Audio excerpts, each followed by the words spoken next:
As a vastu expert जब मैं किसी लैंड सिलेक्शन के लिए जाता हूँ, किसी फ्लोर सिलेक्शन के लिए जाता हूँ, किसी फैक्ट्री के सिलेक्शन पे जाता हूँ, तो मैंने अक्सर देखा है एक डायरेक्शन है नॉर्थ ईस्ट डायरेक्शन।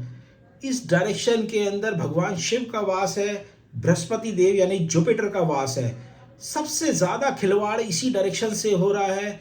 कुछ कमर्शियल लोग इस डायरेक्शन के अंदर टॉयलेट बना के, किचन बना के लोगों को बड़ी से बड़ी बीमारियां बेच रहे हैं। हम अवेयर नहीं हैं, इस कारण हमारी ज़िंदगी बीत जाती है कि हमारे घर के अंदर कैंसर किस वजह से हो रहा है, हमारे घर के अंदर डिप्रेशन जैसी बीमारी क्यों आ रही है, हमारी ग्रोथ क्यों रुक गई है।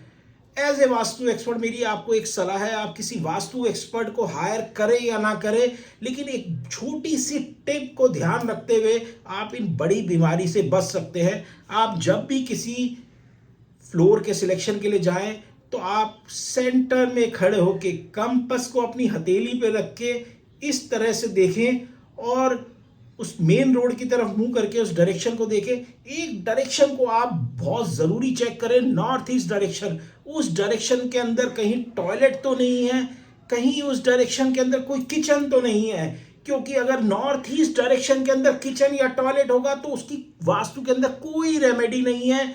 अगर कोई रेमेडी कराता है तो वो आपको झूठ बोलता है।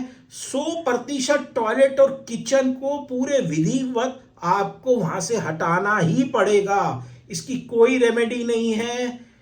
इसी कारण से आज की डेट में कैंसर और डिप्रेशन जैसी बीमारियां इतनी ज़्यादा बढ़ रही हैं, क्लाइंट को पता भी नहीं चलता कि वो पैसे देके बीमारी खरीद रहा है।